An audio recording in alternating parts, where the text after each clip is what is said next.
Okay, hello everyone. Here I want to provide a tutorial on how to hide hotspot on Samsung C55 5G device. Well, hiding a hotspot adds an extra layer of security by making the network less visible to potential unauthorized users. And also, canceling the hotspot name or SSID help prevent unwanted access and reduces the risk of unauthorized connections to your network. This can help avoid situations where devices connect to your hotspot unintentionally or without authorization. Okay, so let's go to the tutorial. To begin, open the settings menu on your device, and here navigate to the connection section, and you can select mobile hotspot and tethering menu.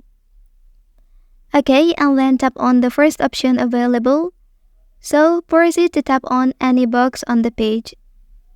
Okay, and then look for the advanced settings and tap on the option. Well, after that, scroll a little bit until you locate the hidden network menu, and then toggle the switch to turn it on, allowing your device to detect and connect to hidden Wi-Fi networks. Okay, finally click on Save to apply the changes and ensure that your device is set up to connect to hidden network when needed. Well, that's the tutorial on how to hide hotspot on Samsung C55 5G device. If you are helped by this video, don't forget to like and subscribe to get other information from this channel. Thank you.